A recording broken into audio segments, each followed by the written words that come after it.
Leaving work early, I couldn't shake off a nagging feeling of dread.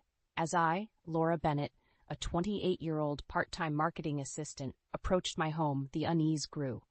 My mind was racing, but I brushed off the anxiety as a side effect of not feeling well. Little did I know that my world was about to be turned upside down. Stepping into the silent house, I felt the atmosphere shift.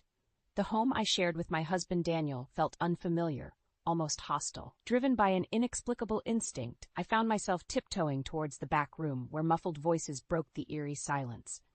My heart pounded against my chest, a sense of impending doom taking hold. I hesitated at the door, my hand trembling as I reached for the knob.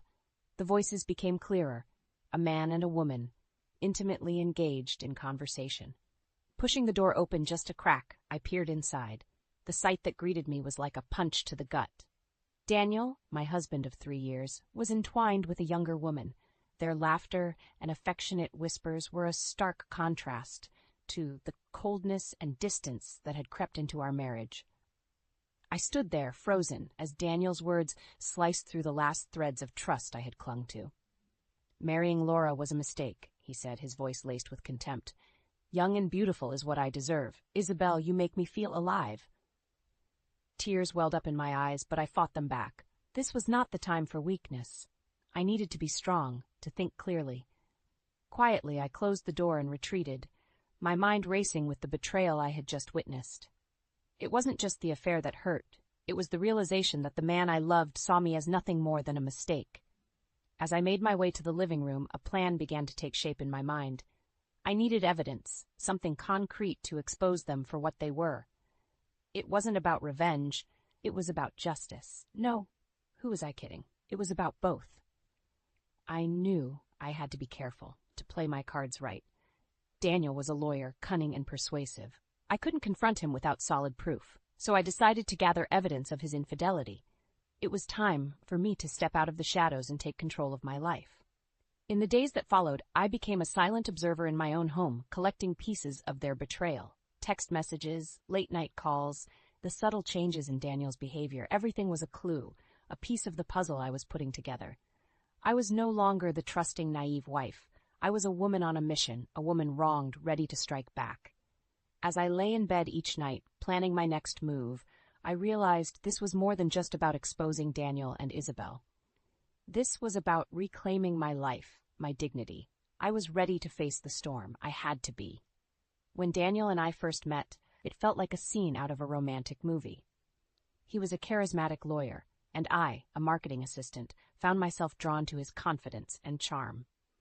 Our courtship was a whirlwind, filled with laughter, deep conversations, and promises of a future together. We married within a year, a decision that seemed right at the time, but now felt like a hasty mistake.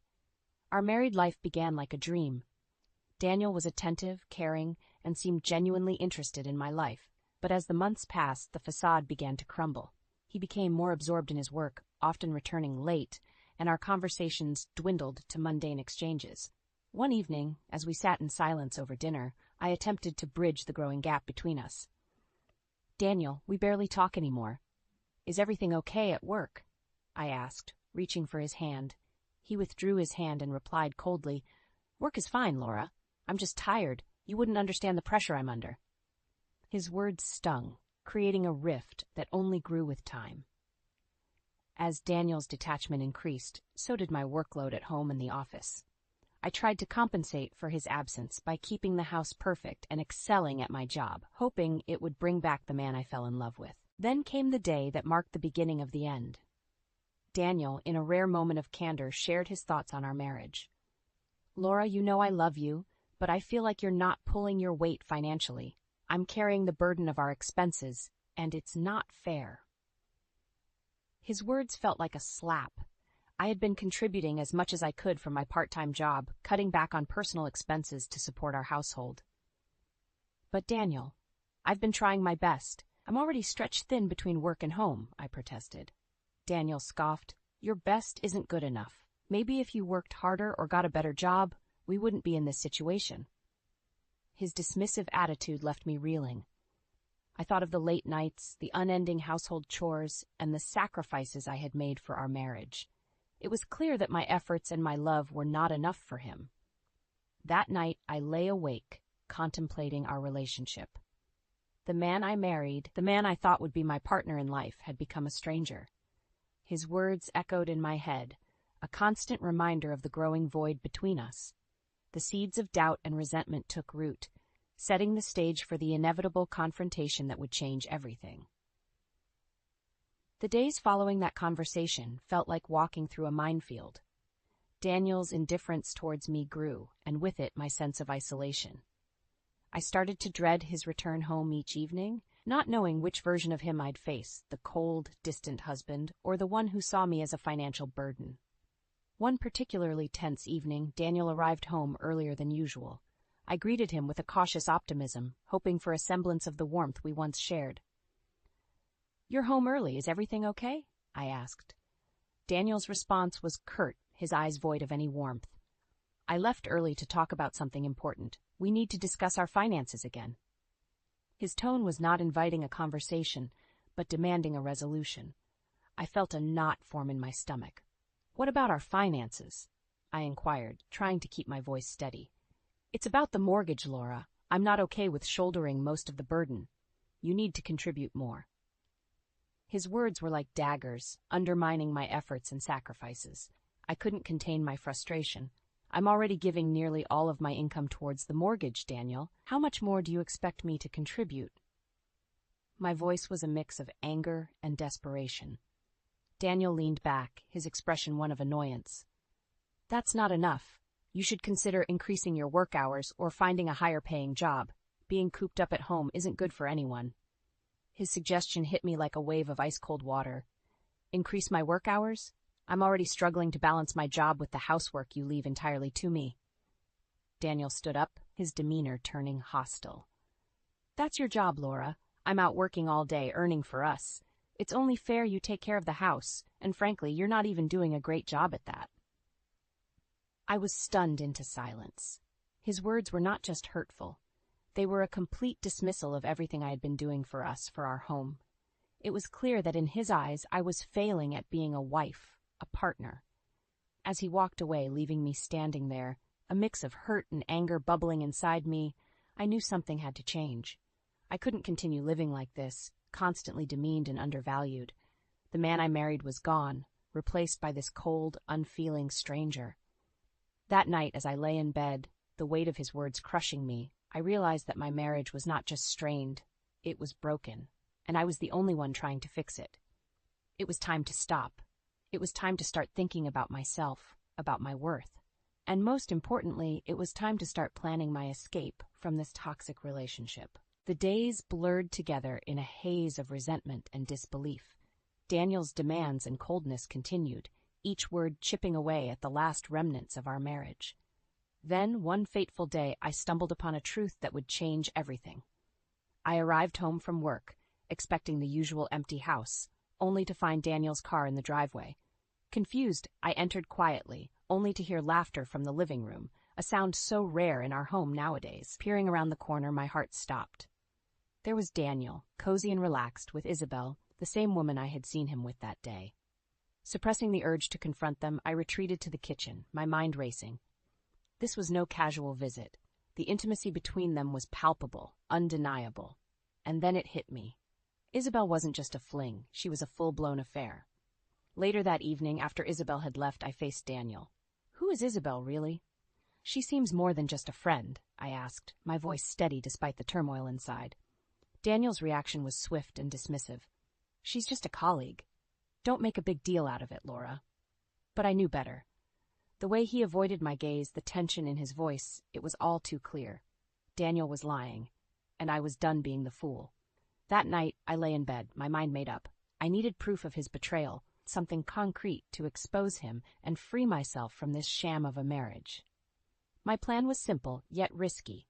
I would record their encounters, gather evidence of the affair. Over the next few weeks, I became a shadow in my own home, watching, waiting. The opportunity came sooner than expected. One afternoon, I returned home to find them together again. This time, I was prepared. With my phone discreetly positioned, I recorded their intimate conversation, their plans, their betrayal. As I listened to the recording later, a mix of sorrow and rage washed over me. but there was also a sense of empowerment. I had the evidence I needed. It was time to act, to end this farce and reclaim my dignity. With each step of my plan, a sense of clarity and determination grew within me. This was not just about revenge, it was about justice. For too long I had been a spectator in my own life, but no more. I was ready to face Daniel and Isabel, to expose their deceit. It was time for them to face the consequences of their actions. Armed with the evidence of Daniel's infidelity, I felt a newfound strength. It was no longer about salvaging a broken marriage, it was about exposing the truth and getting justice. But first, I needed an ally, someone who would be as impacted by this revelation as I was. My opportunity came unexpectedly. While going through Daniel's phone one evening, I discovered that Isabel was not only married, but her husband, James, was a prominent client of Daniel's firm. This was more than just personal. It was a professional bombshell that would have far-reaching consequences. I contacted James, introducing myself as Daniel's wife and requesting a meeting under the guise of discussing an urgent matter about our spouses. We met at a quiet cafe, away from prying eyes. The look on James's face when I revealed the affair was a mixture of shock, anger, and betrayal. James's reaction was visceral. "Isabel and your husband? This is unbelievable. How long has this been going on?" he demanded, his voice shaking with emotion. I shared the evidence, watching as his face contorted with pain and fury. I had my suspicions, but this is concrete proof. She's betrayed me, and with your husband, no less. The plan was set into motion. James would confront Isabel and I would confront Daniel, both of us armed with the undeniable truth. It was a risky move, but I was past caring. I wanted to see Daniel's facade crumble, to watch him face the consequences of his actions. The confrontation with Daniel was cathartic. I watched as his face turned pale, his usual confident demeanor crumbling under the weight of his exposed secrets. "Laura, this isn't what it looks like. We can talk about this," he stammered, his voice betraying his panic. "No, Daniel, there's nothing left to talk about. I know everything." "And so does James," I replied, my voice steady despite the storm raging inside me. The fallout was swift and devastating. James filed for divorce and cut all personal and professional ties with Daniel. Isabel's world came crashing down, and Daniel's career took a massive hit. But for me, it was a bittersweet victory. I had exposed them, but at the cost of my own marriage and the life I thought I had. As I watched Daniel's life unravel, I felt a sense of closure. It was a harsh lesson, but one that freed me from the chains of a loveless marriage. I was ready to move on, to rebuild my life on my terms. In the aftermath of the confrontation, the reality of my situation began to sink in. I watched as Daniel's meticulously constructed world fell apart. The man who once held himself with unshakable confidence was now a shadow of his former self, reeling from the impact of his own actions. The final blow came during a tense meeting at our lawyer's office to discuss the divorce proceedings. Daniel, looking defeated, tried to salvage what little he could from the ruins of his life. "Look, Laura, can't we sort this out amicably? Think about what you're doing here. This will ruin both our lives," Daniel pleaded, his voice laced with desperation. I looked at him, feeling a mixture of pity and revulsion. "Amicable? After what you did? You didn't think of our lives when you were with Isabel. It's too late for regrets, Daniel." Our lawyer, a stoic man, handed Daniel the divorce papers. "The terms are clear. Given the circumstances, there will be no alimony. You'll also need to agree on the division of assets." Daniel's face contorted in anger. "This is ridiculous. I earned most of this. She doesn't deserve half of my assets." I remained calm, my resolve unshaken. "I don't want your money, Daniel. I want my freedom. And you can keep your assets. I'm starting anew, far from the shadow of your deceit." The divorce was finalized swiftly. Daniel's career continued to spiral downward as the scandal became public knowledge. Isabel, on the other hand, faced her own set of consequences. Her marriage to James ended in a bitter divorce, and she was left to grapple with the social and professional fallout of her actions. As for me, I emerged from the chaos with a sense of liberation. I had lost my marriage, but I gained something far more valuable, my self-respect and independence. I sold the house, a place that once symbolized our shared dreams, and moved into a modest apartment, embracing my new beginning. My days were no longer filled with the dread of Daniel's return or the anguish of his betrayal. Instead, I focused on rebuilding my life, rediscovering my passions, and reconnecting with old friends. The experience had changed me, but it also strengthened me. I realized that life often throws unexpected challenges our way, and how we respond to them defines us. I chose to stand up for myself, to fight back against betrayal and deceit, and in doing so, I found a resilience I never knew I had.